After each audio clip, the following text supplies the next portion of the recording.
Baik, selamat sore dan kembali lagi bersama saya Jimmy Silitonga yang menjadi host di acara World Cafe di Rumah Resiliensi Indonesia, bagian dari acara rangkaian GPDRR 2022. Ini adalah acara ke-7 yang dilaksanakan dari tanggal 23 sampai dengan 28 di Bali. Kalau tadi kita sudah sempat berbicara dan juga berbincang-bincang dengan Pak Suko dari BMKG, kemudian Pak Lili dari BNPB dan juga dengan Pak Puji ya, meng-highlight setiap acara dari hari ini ya, pagi tadi sampai dengan sore. Sekarang kita akan berbicara tentang apa saja sih yang dibahas sebenarnya. Mungkin kamu di rumah ya dimanapun berada masih bingung hari ini tuh membahas apa di acara ini. Bersama saya sudah ada Bang Rinsan Tobing dari Save the Children. Selamat sore Bang. Selamat sore Bang Jimmy. Oke, sebelum kita mulai mungkin Bang Rinsan boleh memperkenalkan diri dulu ya di Save the Children sebagai apa, dan mungkin langsung kita membahas apa saja sebenarnya garis besar yang Terima kasih kepada teman-teman yang ada di rumah. Saya namanya Rinsan Tobing. Oke, saya dari Save the Children Indonesia dan saya senior strategy advocacy manager dan dalam konteks ini mewakili Rumah Resiliensi. Gitu. Terima kasih.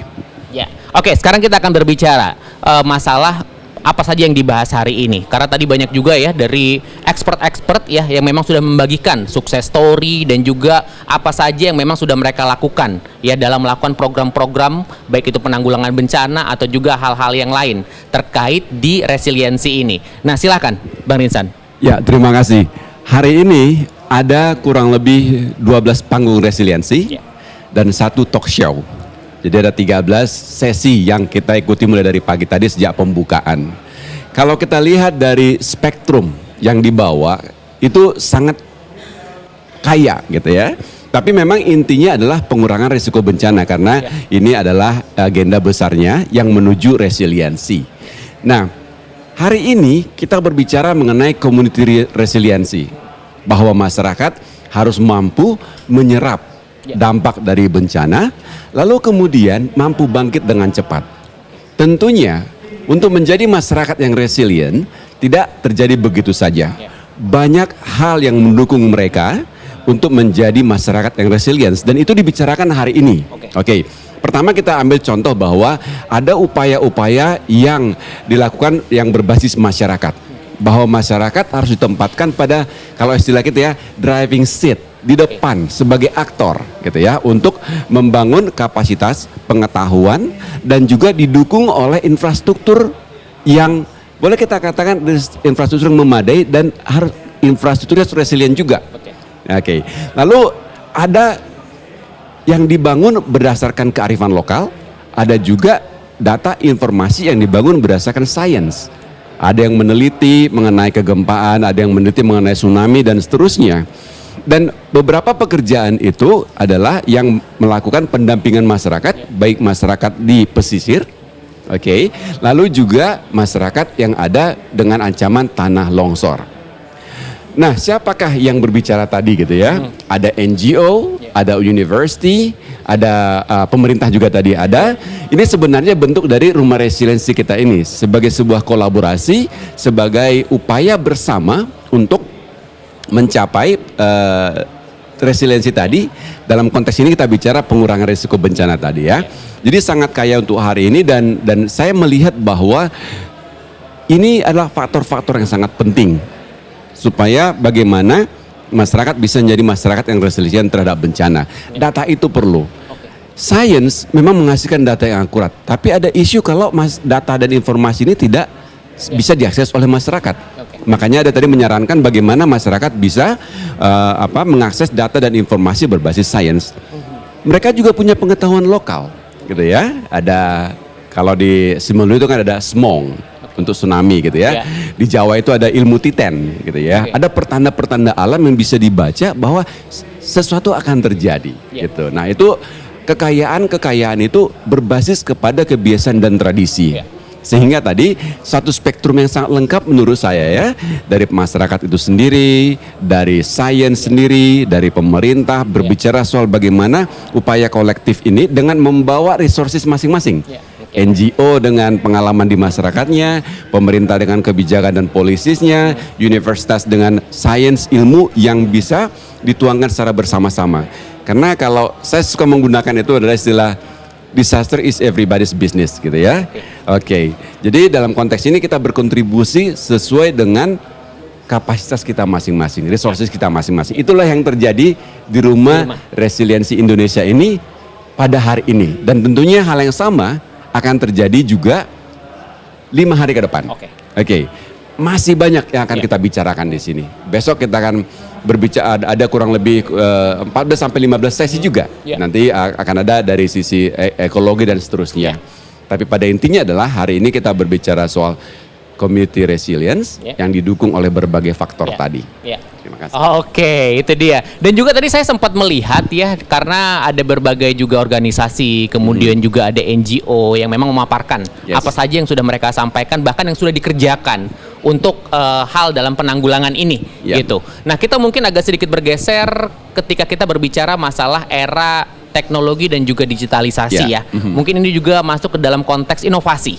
Nah, ini apa contoh mungkin yang bisa dilakukan di era sekarang ini, baik itu teknologi dan juga digitalisasi ya, dalam konteks si resiliensi ini. Mungkin Abang bisa memaparkan sedikit.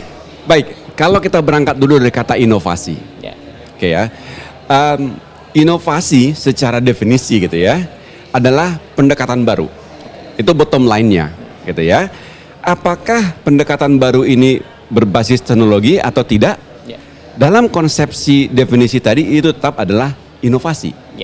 Karena kita harus sadar bahwa ada namanya digital divide. Teknologi ini cenderung lekat dengan kemajuan. Bagaimana dengan Indonesia yang sangat diverse gitu ya?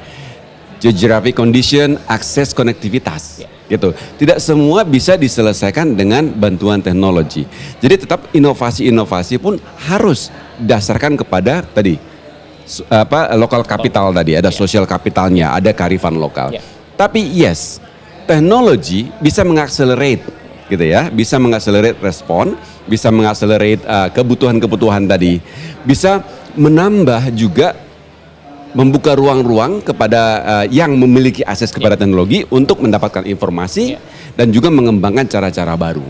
Jadi saya mau mengatakan di sini ketika kita bicara informasi, especially khususnya ketika kita bicara dalam konteks Indonesia, kita hanya menguncinya di kata tadi adalah yang menggunakan cara-cara baru. Bisa bantuan teknologi, bisa juga yang non teknologi.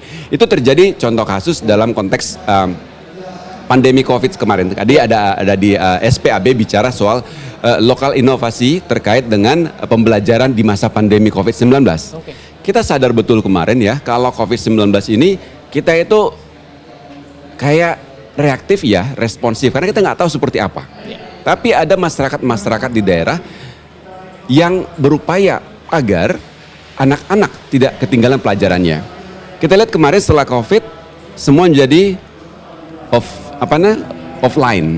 Ya gitu. Sorry. Ya, jadi online ya, sorry. Jadi online, jadi offline ya. Online. Jadi ke rumah semuanya gitu ya, terkunci. Tapi ada masyarakat kita yang tidak bisa mengakses, menggunakan, memiliki sumber daya berbasis teknologi tadi.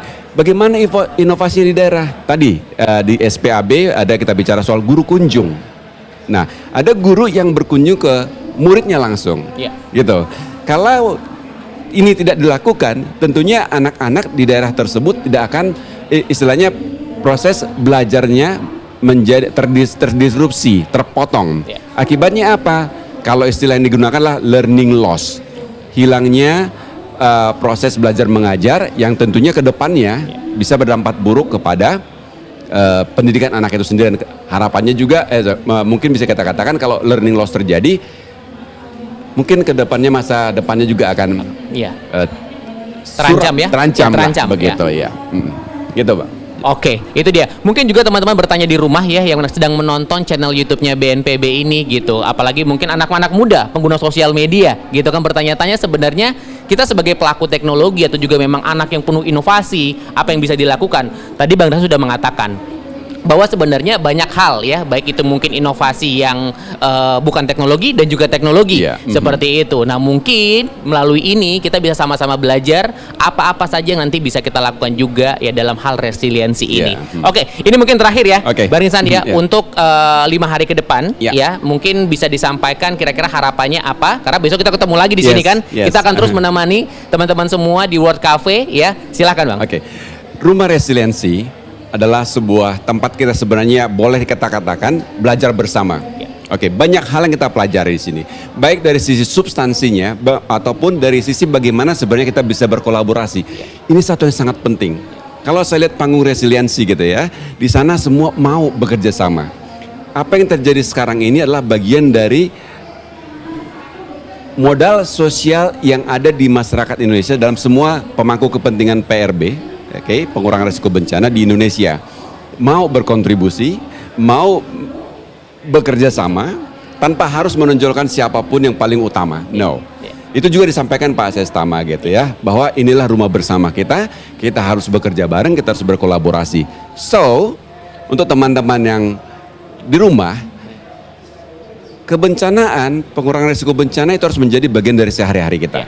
Kalau perlu informasi, kalau perlu pengalaman, praktek baik, dan juga knowledge, setidaknya di rumah resiliensi ini kita bisa mendapatkannya.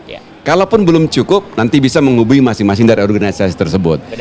5 hari ke depan kita masih akan menggali terus, berbagi terus tentang, bisa kita katakan, pengetahuan, praktek baik mengenai pengurangan risiko bencana. Yuk datang ke Rumah Resiliensi Indonesia.